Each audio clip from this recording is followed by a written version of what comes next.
2 Corinthians chapter 7 verse 15.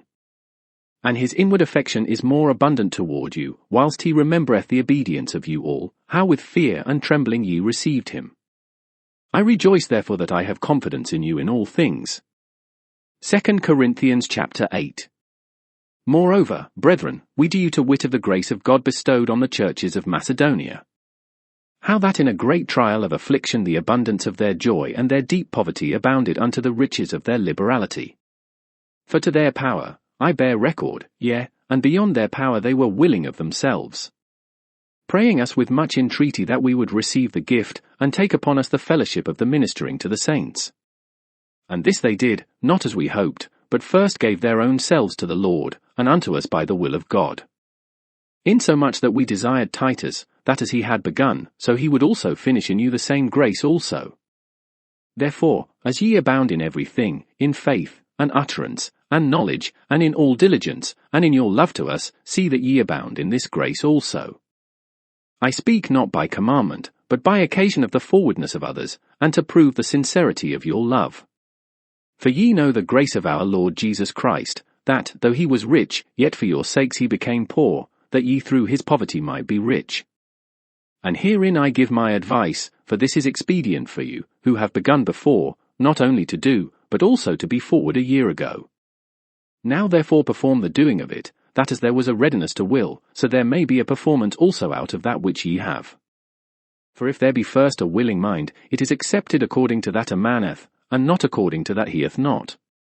For I mean not that other men be eased, and ye burdened, but by an equality, that now at this time your abundance may be a supply for their want, that their abundance also may be a supply for your want, that there may be equality. As it is written, he that had gathered much had nothing over, and he that had gathered little had no lack. But thanks be to God, which put the same earnest care into the heart of Titus for you. For indeed he accepted the exhortation, but being more forward, of his own accord he went unto you. And we have sent with him the brother, whose praise is in the gospel throughout all the churches.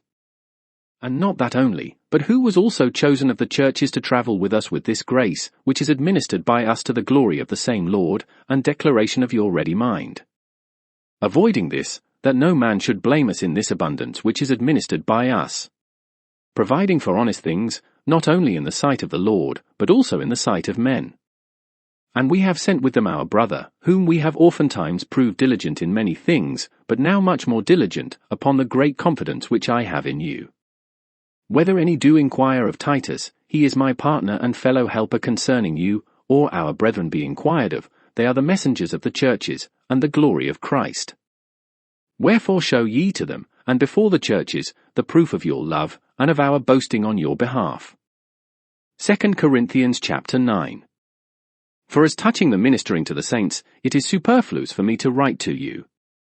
For I know the forwardness of your mind, for which I boast of you to them of Macedonia, that Achaia was ready a year ago, and your zeal hath provoked very many. Yet have I sent the brethren, lest our boasting of you should be in vain in this behalf, that, as I said, ye may be ready. Lest haply if they of Macedonia come with me, and find you unprepared, we, that we say not, ye, should be ashamed in this same confident boasting. Therefore I thought it necessary to exhort the brethren, that they would go before unto you, and make up beforehand your bounty, whereof ye had notice before, that the same might be ready, as a matter of bounty, and not as of covetousness. But this I say, he which soweth sparingly shall reap also sparingly, and he which soweth bountifully shall reap also bountifully. Every man according as he purposeth in his heart, so let him give, not grudgingly, or of necessity, for God loveth a cheerful giver. And God is able to make all grace abound toward you, that ye, always having all sufficiency in all things, may abound to every good work. As it is written, he hath dispersed abroad, he hath given to the poor, his righteousness remaineth forever.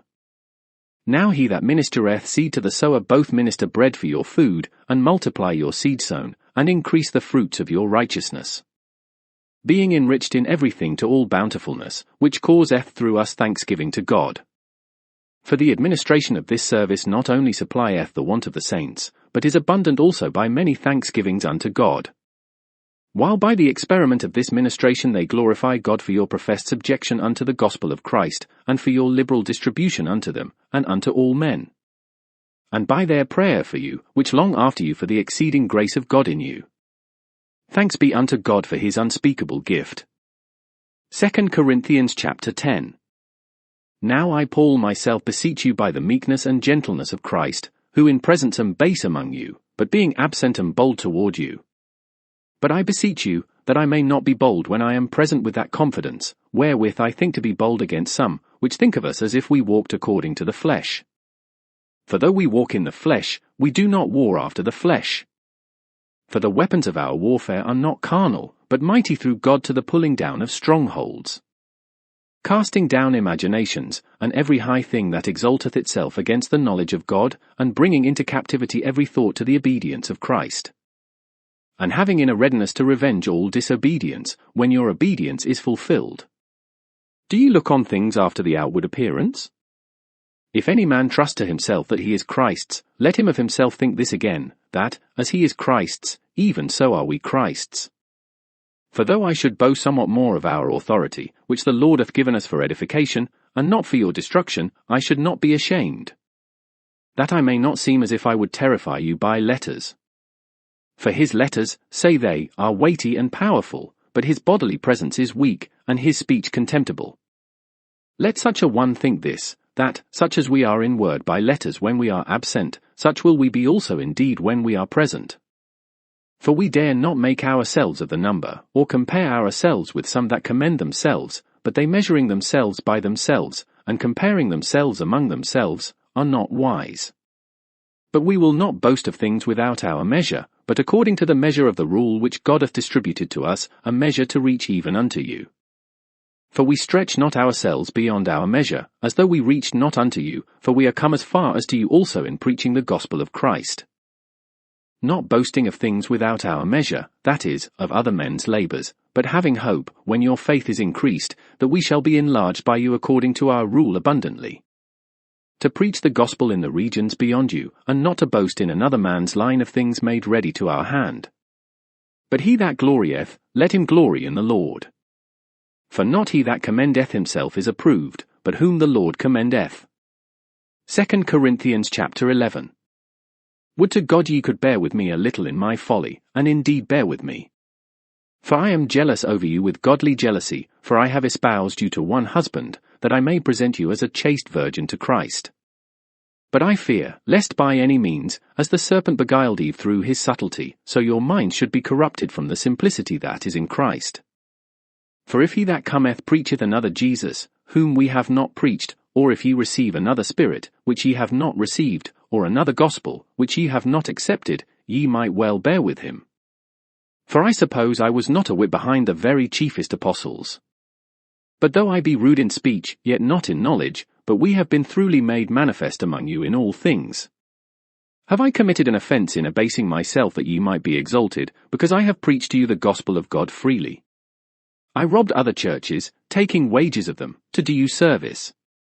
And when I was present with you, and wanted, I was chargeable to no man, for that which was lacking to me the brethren which came from Macedonia supplied, and in all things I have kept myself from being burdensome unto you, and so will I keep myself. As the truth of Christ is in me, no man shall stop me of this boasting in the regions of Achaia. Wherefore? Because I love you not? God knoweth. But what I do, that I will do, that I may cut off occasion from them which desire occasion, that wherein they glory, they may be found even as we. For such are false apostles, deceitful workers, transforming themselves into the apostles of Christ. And no marvel, for Satan himself is transformed into an angel of light. Therefore it is no great thing if his ministers also be transformed as the ministers of righteousness, whose end shall be according to their works. I say again, let no man think me a fool, if otherwise, yet as a fool receive me, that I may boast myself a little. That which I speak it not after the Lord, but as it were foolishly, in this confidence of boasting. Seeing that many glory after the flesh, I will glory also. For ye suffer fools gladly, seeing ye yourselves are wise. For ye suffer, if a man bring you into bondage, if a man devour you, if a man take of you, if a man exalt himself, if a man smite you on the face. I speak as concerning reproach, as though we had been weak. Howbeit wherein soever any is bold, I speak foolishly, I am bold also. Are they Hebrews? So am I. Are they Israelites? So am I. Are they the seed of Abraham? So am I. Are they ministers of Christ? I speak as a fool, I am more, in labours more abundant, in stripes above measure, in prisons more frequent, in deaths oft. Of the Jews 5 times received I 40 stripes save one. Thrice was I beaten with rods, once was I stoned, thrice I suffered shipwreck, a night and a day I have been in the deep. In journeyings often, in perils of waters, in perils of robbers, in perils by mine own countrymen, in perils by the heathen, in perils in the city, in perils in the wilderness, in perils in the sea, in perils among false brethren. In weariness and painfulness, in watchings often, in hunger and thirst, in fastings often, in cold and nakedness.